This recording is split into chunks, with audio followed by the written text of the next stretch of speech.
If you watch Hanukkah videos from common sources, they'll say the miracle was that the Jewish people, I'll first summarize the story, then share it in detail. Well, in this land where I am, many kingdoms, many civilizations, empires have passed through one after another. One of those was the Greek Empire, the Hellenists under Alexander the Great. The point is that when they arrived, over time they took over this land, and the treatment of the Jews was terrible to the point that they wanted to wipe out the Torah and Jewish tradition. And the point is that there was a revolt, the Jews rebelled, those who rebelled were called the Maccabees, and that revolt managed to free the Jerusalem temple. And so this is where the classic myth comes in, or not a myth, because this really happened. It happened, and it's recorded in the books of the Maccabees, which are books that were written in the 2nd and 1st centuries before the Common Era. Okay. Do you know what the menorah is? The menorah is the temple's candelabrum, and to light the candelabrum, according to Jewish law, it can only be done with pure oil, freshly made, meaning it's pure, not mixed. And when the Maccabees liberated Jerusalem, they arrived at the temple, and in the temple they searched and found a small jar of pure oil and didn't find anything else. And that small jar, which was supposed to last only one day, lasted 8 days. That single small jar, and the time needed to prepare pure oil is 8 days. And so they had enough time to keep producing the oil and to continue the tradition that was commanded to Aaron, the brother of Moses. And so they had the time. In the time of Titus, in the year 70, entonces es producing it and doing it. I'm going to tell you the story, not like it's told to children, but more or less how it really was. And it happened in the following way. The people of Israel were scattered by Nebuchadnezzar of Babylon. And so they had the production, and through great figures, they managed to rebuild the tradition that was commanded to Judea, the kingdom of Judea. Okay, so what happened? That after the Jews returned from exile, they bajo regímenes extranjeros. The Babylonian Empire, which was the dominant power, was defeated by the Persian Empire, and that's when, in that era, the challenge began. And that's how they had the tradition that was commanded before the Common Era. A young general from Macedonia arrives named Alexander the Great, who begins to conquer the world. At that time, what they believed was the world. From one end of Europe all the way to India, including Egypt, all of it. Everything that was, let's say, the known civilization, because in truth, the East was quite unknown to Alexander and his people, and so was Africa. And so he conquers, defeats King Darius of Persia, and that's how the Greek Empire is formed, or rather Alexander the Great of Macedonia, but Greek. He basically takes over the world. What happens? Imagine a homogenization where you start to see clashes of culture. Until that moment, Persia had its border with Europe, but for the first time, an empire came and took over all of it. And by doing so, a vision was established that the Greeks was superior to everyone else. They believed that philosophy was the highest thing and other cultures were nice, but the Greeks, the philosophy, the democracy, the mythology were great. And they had the time to, by doing so, establish something like, how should I say it? To impose, quote unquote, their ideology, not always by force, because, for example, Alexander the Great was very good to the Jewish people. He was in fact, it's said that when Alexander the Great arrived in Jerusalem, he came to the gates of Jerusalem, and obviously the Jewish people were afraid because, a new invader after having already, and following the tradition that was commanded to Moses. Freedom, let's say, a bit of national freedom in a certain sense. And a new power arrives, which is Greece. The situation can change drastically. And what happens to the one who receives? When Alexander the Great arrives at the gates of Jerusalem, he is on his horse and he sees the high priest in Jerusalem. It was Shimon HaTzadik, Simon the Just, and Alexander the Great gets off his horse out of respect for Shimon HaTzadik, for Shimon the Just, everyone. He to produce it and follow the tradition that was commanded to him in that time. I'm not going to exaggerate. People believe that Alexander the Great was the son of a god, of a mother who was a virgin, etc., etc. And what happens is why? He got off the horse, and well, the story goes, Alexander the Great said, by the way, as an aside, I don't know if you know, Aristotle, who is believed to be the smartest man in history, that's the Western narrative, right? To produce and create tradition of Alexander the Great and Alexander the Great. What the story says is that on the night before he arrived in Jerusalem, he dreamed of a man dressed in blue with a little white hat like this and a breastplate full of precious stones. When he sees Shimon Atzadik with the matching beard and appearance from his dream, it deeply impresses him. This is how Alexander the Great felt about the Jewish people, the people of Israel. Time for producing him and tradition, gentlemen. This is a point where the history of humanity is transformed in a dramatic way. I'm going to tell you something that the philosopher Levinas said, Emmanuel Levinas, a Jewish philosopher from France from the last century, one of the greatest philosophers, let's say, of the last century. And he says that Western society is made up of two things. Let's say the Greeks and the Jews. Because if you look at it, Western society is basically that. What people believe in is Christianity. And where does Christianity come from? From a province called Judea. And on the other hand, wisdom, philosophy, academia. And on the other hand, constructions, civilization, that's Rome, that's a legacy from Greece, and so on. So where do we see this clash? It was at this moment, at the moment when Alexander the Great set foot on the land, set foot in Jerusalem. That's when these two, let's say, ways of thinking clash in a very forceful way, because the Greek Western perspective has many differences from the Hebrew perspective. And let's say, as a side note, the historian Clearchus, he was a chronicler. He writes that when Aristotle he interacted with a Jewish sage named Simon Atzadik, Simon the Just, who was the high priest, who was one of the, in fact, if you read the Mishnah in Tractate Avot, Simon Atzadik is mentioned, and his teachings that the world stands on three pillars, on kindness, etc. That was said by Simon Atzadik, a person of, let's say, intellectual boundaries. And Clearco writes that he said Aristotle was so impressed that Aristotle said that Jews seemed as if he were Greek. Imagine how impressed Aristotle must have been. This, by the way, shows the superiority complex the Greeks believed they had, that the Greeks believed they had. In other words, this man is so intelligent that he could be Greek. Do you understand? They think they're superior, but it's actually a sign of true Jewish wisdom. It was quite shocking for the Greeks. Let me remind you who the Greeks were at that time. We're talking about figures like Socrates, Plato, Aristotle's teacher. Aristotle was no less important. He was one of the people who laid the intellectual foundations of the world for the next 1,000 years or more. And what happens, or for example, Pythagoras visited Jerusalem actually during the time of the first temple. He was one of the, let's say, pioneering Western Greeks to interact with the land of Israel. So we see that these are two civilizations that clash, one of them being the Hebrew civilization. We believe that the Hebrew vision is the one that should, let's say, set the direction the world should go in, while the Greeks say the same thing. The Greeks say, no, it should be a world of philosophy, of democracy. And when I say Greek, I mean what today is the West, because the West is the heritage of Greece.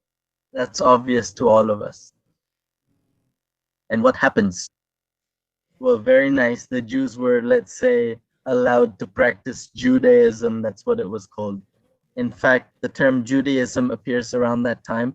The first documented occurrence of the word Judaism is in Greek. The word Judaism is not a Jewish word. It's a Greek word noted by Hassan of Cyrene in 2nd Maccabees. And it refers to the Jewish idea. And this is where the world begins. As I mentioned to you, there are two, let's say, all this fusion of cultures. It's what gives rise to something called Hellenism, because there are, imagine the Eastern cultures, I'm not talking about Japan, but Persia, what was Babylon, starts to merge with Europe. And that's how something called Hellenism is born. In Greek, Hellenismos. And Hellenism begins to clash with Judaism. Judaism, again, is not the Jewish religion, but the Jewish idea. It's the Jewish way of life, the Jewish way of seeing the world. In the same way, Hellenism was not a religion. It wasn't a Hellenistic religion, but rather a worldview. That man should go to the gym because the body is the prison of the soul, as the philosophers said, pre-Socratics or Socratics, and so on and so on. So these two worldviews start to clash. Y empieza. And Alexander the Great dies, the one who was kind again, blah, blah, blah. And the Diadochi, who were the generals of Alexander the Great, start to fight over the kingdom, or rather the empire, that Alexander the Great had taken over throughout the world. And that's how some dynasties are formed. They are the Ptolemaic, Seleucid, Antigonids, sorry. And what happens? They start fighting among themselves. They begin civil wars to see who has control over Alexander's empire. But they themselves are divided into these three, let's say, sub-kingdoms. What happens to the land of Israel? The land of Israel falls right on the border between the Ptolemies and the Seleucids. Well, centuries go by. Several events happen, maybe tragic, maybe not tragic, depending on how we look at them, like the translation of the Tanakh. That's the Septuagint, that's what it's called. It was the translation of the Hebrew texts into Greek. Our sages tell us that the sky darkened when the Septuagint was finished being translated. In other words, it's the first translation of the Torah into a language accessible to humanity. The sky darkened. I mean, obviously, it's not something literal. It's not like in Dragon Ball Z when they gather the Dragon Balls. It's not that. Rather, it's that the world now believes that the Torah is limited to the perspective of this translation. I'll show you why this is so serious. For example, in the New Testament, when they quote the Torah, when they quote the prophets, do you know where they quote from? They don't quote the Torah directly. Christianity quotes the Septuagint. That's why it's so full of errors. For example, it's written in Deuteronomy 6, verse 4, I think, where it says, and you shall love God with all. In Hebrew, I'm going to say the name of God. So I hope no one is in the bathroom. And you shall love the Lord your God with all your heart, with all your soul, and with all your might. Translation. I just told you in the original verse. Translation is like, at least that's how I understand it in the other language I speak, which is, you shall love your God with all your heart, with all your soul, and with all your strength. What does the Septuagint say? The Septuagint translates it as, you shall love your God with all your heart, soul, death, and strength. So they started changing what the Torah says. And that's how Christianity quotes it. Christianity, when Paul quotes the Torah, he quotes things that don't exist, gentlemen. That's why it's like this. Everyone is convinced that the Torah is a translation. What was the Greek subjective? Quick note, Rodrigo, how much time do we have? Thanks. No, go ahead, Jacob. Listening to the story. I was saying, what was the Greek subjective? Since the Greeks were intellectually superior and racially superior, they truly believed they were the superior race and believed in their own superiority. So, I'm going to take advantage of this forum to send greetings to Menashe, who I see hanging around over there. Well, getting back to the topic. The Greeks, when they saw the wisdom of the Torah and the prophets, what did they say? Wow, what great wisdom this people has. Let's translate them to put this book in the Library of Alexandria, to give it, let's say, to raise the status of the Torah. That the Torah, it's a text from that Semitic people over there, but to give the Torah a good status. Let's translate it into Greek, the superior language, so that it can reach Alexandria. That way it will finally have the respect it deserves. The Greeks thought that way. That's why the Septuagint is what the sages are referring to. Clearly, when it was translated, the sky darkened. Not in the sense that, as I told you, Sheklon, the dragon spheres, no, but in the sense that they are really limiting the Torah. Centuries passed after Alexander the Great and the situation was decent, but the Seleucids begin to take over the land of Israel, okay? We had said there's the Ptolemaic border, and the Seleucids take over the land of Israel. And then comes an anti-Semitic, Judeophobic king who hated the Jewish people, whose name was Antiochus. I think in Spanish it's Antiochus IV. He was a king who didn't persecute any other faith. He didn't persecute, I don't know. Zoroastrians. He persecuted the Jews. He forbade the Jews, let's say, from practicing our ancient tradition. He took the temple in Jerusalem, he took it by force, and he put up a statue of Zeus. Zeus was, let's say, the patriarch of the, not the patriarch, but let's say the supreme god of the Greek religion, or of what they call their mythology. And he starts doing things to them, and the Jewish people were really having a hard time. In a certain way, there were Jews who were Hellenized. That is, they had abandoned their Jewish perspective because they were more attracted to the Greek perspective, you know, the philosophy and all that. So there it is.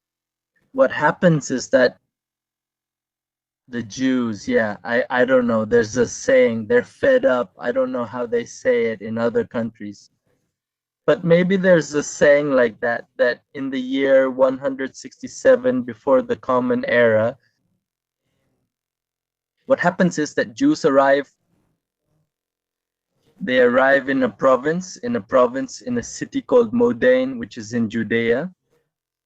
They tell Matityahu, he was a priest, he was a Kohen. And they tell him to make a sacrifice to the god, the Greek god, to the idol. He says, no, I'm not going to. My sons and I won't abandon our father's traditions. He gives a speech there. So what does he do? Another Hellenized Jew arrives and makes the sacrifice. And Matityahu takes his sword, kills the Jew, and shouts, Mila Shemelai, whoever is with God, come with me. And that's how the Maccabean Revolt begins.